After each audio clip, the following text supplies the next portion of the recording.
उन्हें पहले दिन से ही यह पता होता है कि उनके लिए उनका सेल्फ इंटरेस्ट, स्वहित कुछ नहीं, उनका स्व ही बहुत बड़ा है और इस बड़े स्व के सामने उनका छोटा स्व यानी सेल्फ अपने आप गौड़ हो जाता है।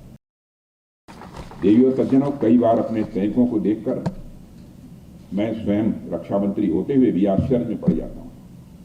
मातृभूमि के प्रति हमारे सैनिकों का समर्पण है, सचमुच हम जैसे लोगों को भी इंस्पायर करता है। सर्विस बिफोर सेल्फ के भाव को हमारे सैनिक अपनी रग रग में बसाकर चलते हैं।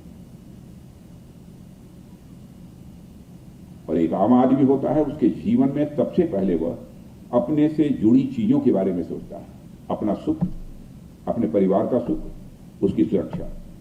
लेकिन मैंने देखा है कि एक सैनिक के दिमाग की वायरिंग ही कुछ अलग होती है।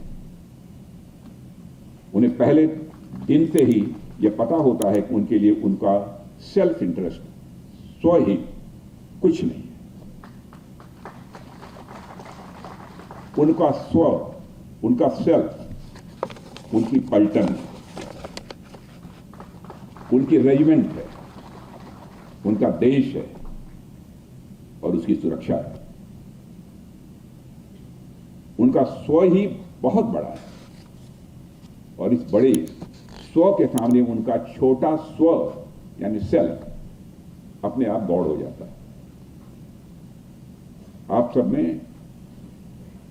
एल्ट्रुइज्म के बारे में निश्चित रूप से सुना होगा, हमने कुछ लोगों ने सुना होगा, हो सकता है सबको इसकी जानकारी न हो।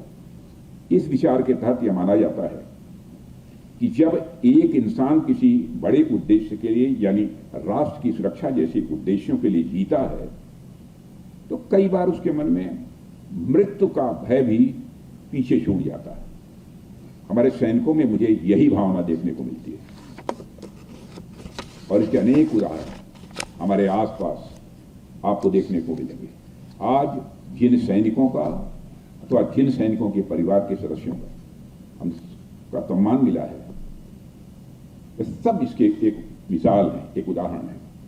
और जो इस मंच पर नहीं है, जो सीमाओं पर और लोगों के दिलों में अपनी उपस्थिति दर्ज करा रहे हैं, ऐसे अनेक वीर साथी इसकी मिसाल हैं, इसकी उदाहरण है।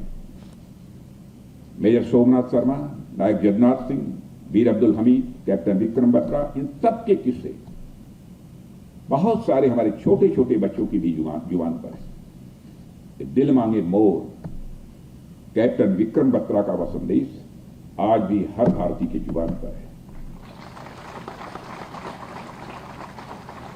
तिरंगा लहरा कर आऊंगा या उसमें लिपट कर पर आऊंगा जरूर। तिरंगा लहरा कर आऊंगा या उसमें लिपट कर पर आऊंगा जरूर। कैप्टन विक्रम बत्रा की ये पत्तियां आज भी रगों में, किसी के भी रगों में जोश भर सकती है।